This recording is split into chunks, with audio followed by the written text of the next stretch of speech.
Hello guys, here's how to amass your own private army in Oblivion Remastered. This is the first secret advanced tip we're covering in this video, and firstly, to do it, what you want to do is head to Coral. Now ask the townsfolk for rumours, and the topic of Reynold Germain should come up. Now the person who tells you this is always random, but for me it was this guard right here. So inquire about Reynold Germain, and it's going to kick off this quest. This is called Separated at Birth.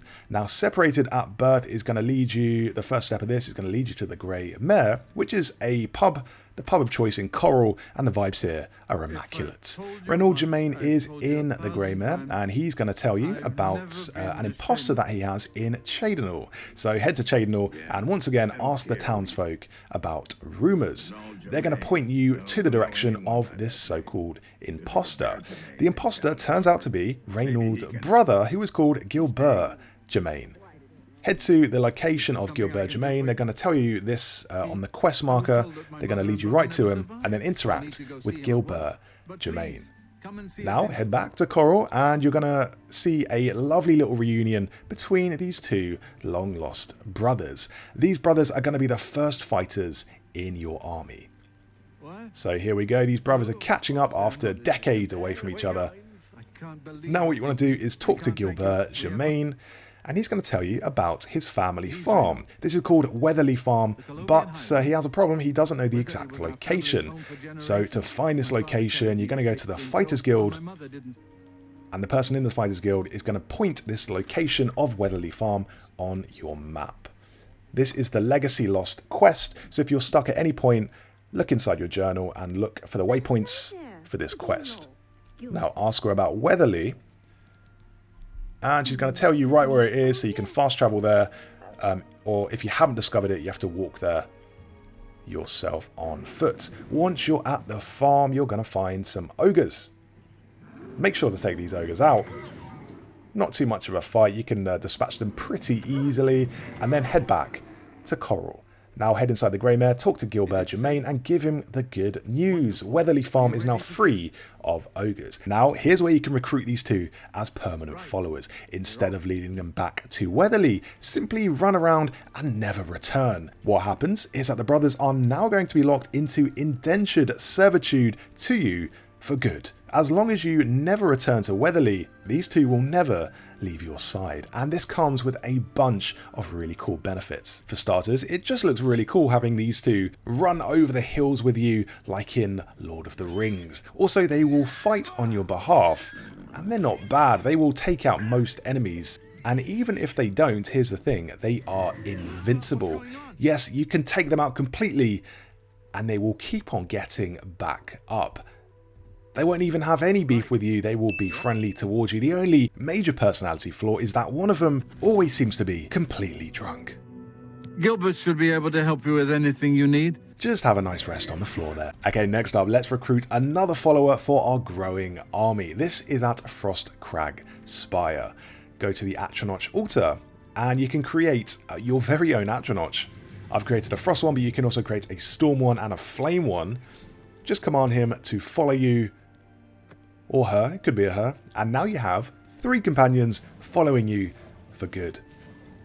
You do need some frost salts for the frosty little guy, but you can find these in alchemy shops. Now for the next companions, we need the Staff of the Everscamp. When you use the Staff of the Everscamp, you can summon 4 scamps, increasing your party size to 7. You can get the Staff of the Everscamp by going to Leowin and asking rumours. You can get the Staff of the Everscamp by going to Leowin and asking the townsfolk about rumours. A random townsfolk will bring up a person by the name of Rosentia Galenus and kick off the quest called Whom Gods Annoy. The reward for doing this quest is the Staff of the Everscamp. But our army is about to get even bigger because we can get even more followers.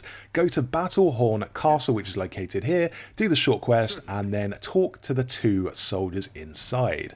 Ask them to follow you, and you will have even more followers. These are the Battlehorn Men-at-Arms. So now you can head outside with 9 followers in total. And the final one we're going to add is, of course, the Adoring Fan. You get the Adoring Fan by completing the arena in the Imperial City. So with the Adoring Fan and the Battlehorn Men-at-Arms and the Frost Atronach and the 2 brothers and the 4 scamps, we have 10 people in our party ready to rampage across Cyrodiil. This is far from your max party size though, because one Reddit user by the name of Skillaccio actually managed to increase it to 16. He added into the party Joffrey and Martin, plus Thor and his conjured Jamora, and also Castellan, Aethon, Mazoga the Orc, and his own summon, which is a zombie. But that's enough about parties. Here's another advanced tip. This is the quickest bed you can possibly find in the game. You want to go to Dive Rock. This is in the northeast of the map. And as you can see, the bed is literally 2 seconds from the spawn point. No longer will you have to go to a hotel or an inn and find a bed. This is literally the closest bed you can get. Plus, when you overlook the cliff, a bunch of dungeons get marked on your map. This happens automatically, so it's a great way to add locations to your map. Plus, it's got an amazing view. This looks absolutely beautiful in Bethesda's new engine. That draw distance is jaw-dropping. But there's another secret around here. If you travel southeast from this camp, you'll find a frost troll. Take out this frost troll and you'll find on his body an incredible bow. This is the frost worm bow. It's one of the best early game bows you can get in the game, and it absolutely shreds enemies. So if you want a convenient resting location, head to Dive Rock. Don't mind if I do.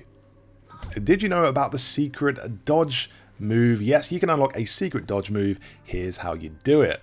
You want to go to the Chestnut Stables, which is just outside the Imperial City. Now head onto this barrel on the left and keep pressing spacebar to jump up and down. This is going to deplete your stamina, so rest for 1 hour and then this refills your stamina. Keep jumping and this is going to increase your acrobatics constantly. You're going to ramp up through the acrobatics just by cheesing jump. And if you see in the top right corner, the acrobatics meter is going all the way up. Now, when you get to acrobatics level 25, you actually unlock a secret dodge move. You do that by using the spacebar and moving to dodge forward, back, left, and right. It really comes in handy in fights and adds a new dynamic to combat. Okay, that's how you increase your acrobatics in an easy way. Now here's how to increase your pickpocketing skill. Really easy, this one as well. Go to the Imperial City prison. Once here, head forward and go into the Bastion. Talk to the Imperial Jailer and ask to visit a prisoner. He's gonna slowly get up out of his chair with his creaking joints and lead you down to the jail cell. Now talk to him once more and he's gonna leave you alone. Once he's left you alone, you can get up to all kinds of hijinks. So thanks for opening the door. Now he's left. Now let's head down into the jail. What we can do with this prisoner is pickpocket him over and over again to instantly raise up our sneaking skill. So just interact with him by pressing E to pick his pocket, then back out of the menu, and this will increase your sneak meter. Keep doing that over and over again, and your pickpocketing skills will increase. And best of all, no one is around to come to his aid because he is a drain on society. I did kind of want to pay him back for his trouble by giving him a pickaxe, but unfortunately in this game you cannot. And don't forget, also in this jail are a bunch of locks which you can use to increase your lockpicking skills.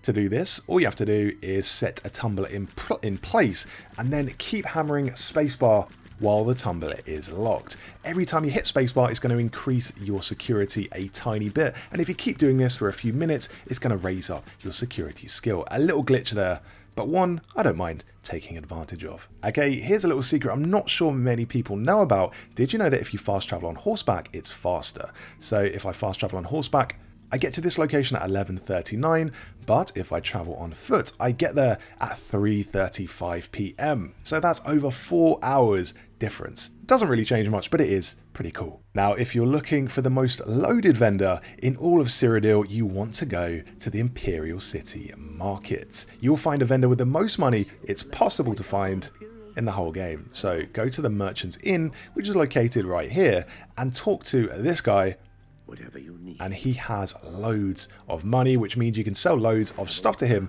and get rich. He has a whopping 3,000 gold. That's the maximum gold he can possibly have. Don't worry if the combined total of your items that you want to sell him go for more than 3,000, because a way around that is just to sell your items one by one. So if you sell items one by one, for some reason, he'll have an infinite supply of money, but if you sell them all together and they cost more than 3,000, he'll say he doesn't have enough. In other words, you can sell 2 items for 2,500 each, and he will have enough to buy that. Even though it says he's got 3,000, he has apparently endless money. Now, to get him up to 3,000, you do need the expert mercantile skill in order to invest money in his shop. So you can invest 500 in his shop and he'll always have that extra 500.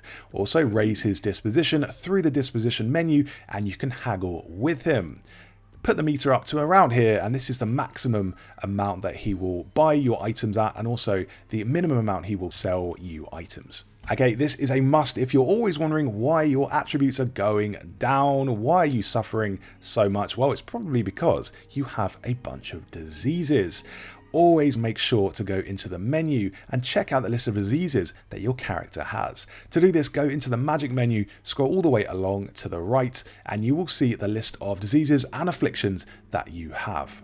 So apparently one of the diseases I have is swamp fever, which drains 10 points of endurance, and you get this from all those little horrible mud crabs in swamps, and that's not very nice at all. I've also got a disease called witless pox, and this drains 5 points of my intelligence as well, so if I'm trying to use magic, it's going to make me a lot weaker. You get all sorts of diseases in this game from all of the enemies that are constantly attacking you, but there's one question: how do you cure them? Well, it's really easy. All you have to do is go to a chapel. There's a chapel in each of the major cities. One of them is here in Cheydinal. Just go up to the altar and press E to interact with it. Once you've done that, you cleanse all of your diseases for free. Now check out our list of active effects. There are no more diseases. We are disease free. There's also another item that cleanses your diseases. It's called the mandrake roots. So you can eat this raw. You don't have to put it in a potion, or you don't have to use any alchemy. Just eat this raw and that will also cleanse your diseases. Celebrate by jumping around the church and disgracing yourselves in the eyes of the Lord. Now we have our next tip. This is how to raise up your blade over and over again by hurting a defenseless creature. This is on Shadowmere. Now you get Shadowmere from doing a Dark Brotherhood questline called the Purification. Once you've got Shadowmere, you can attack. Once you've got Shadowmere, you can attack it over and over again, and this is going to level up your blade. You basically have an invincible horse, just like your followers. It refuses to die. It keeps getting up over and over again, and it holds no grudges against you. You can keep on riding it. The best thing is as well, you can actually attack the horse while it's unconscious, and that is also still going to raise up your blade skill. Now, if you do lose your horse, there's an easy place to get it: Fort Farragut. That's where your horse always returns to. So if you lose your horse, go to Fort Farragut and you will find it. Okay, if you're just starting out and want a really handy starting batch of equipment, you want to go to the Imperial City waterfront. Do this right from level 1, right when you come out the sewer. Now go to the pirate ship and you'll find a bunch of pirates who are quite angry and say don't go on their ship. Well, if you don't listen to them and go on their ship, they will start attacking you if you just wait on top deck for about 5 seconds. What you want to do here is lead them over to an Imperial Guard. They'll get in the mother of all fights with the Imperial Guard, and you can just lay back and watch this all unfold. When all is said and done, you can go around looting the bodies, and you can actually pick up a bunch of great weapons. You can pick up steel cutlasses right from the pirates, but best of all, if they do manage to take out an Imperial Guard, you can totally strip his body for all of his armor and his weapons. So we have the Imperial helmet, we have the Legion boots, the cuirass, the Legion greaves, and also the gauntlets, plus we have his sword and his shield. Look at me, I'm the Imperial Guard now. Okay, the final tip in this video is how to get an amazing full armor set plus a sword. What you want to do is go to Vin Dazel, which is an underground tomb. So head into the door right here and then go underground over the trap door there, because that's gonna hurt you. And then there are rats as well to avoid, but nothing major, just those nuisance animals and head this direction. Now, cling to the left wall because in the center of this room is a poison gas trap. And I have found no way to turn this off once it's on, so make sure you stick to the left wall and this poison gas trap won't go off. Now, once you're around this room, you want to head straight forwards and then go right and then straight forwards again. Right ahead of you, you're going to see a pair of doors, and this is where the boss chamber is. So go through the doors. Make sure to actually shut them behind you because you're going to attract those nuisance animals again, but you can dispatch them pretty easily. And now we're going to find a boss who carries an incredible sword and an amazing armor set.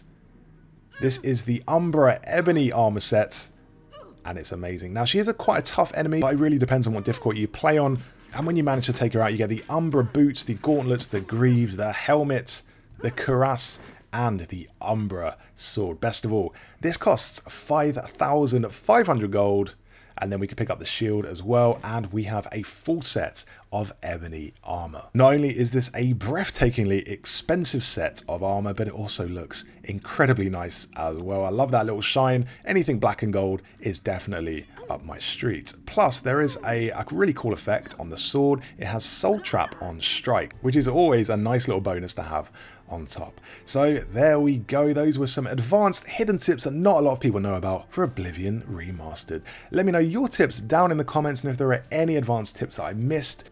And of course, if you want more Oblivion Remastered guides, subscribe to the channel.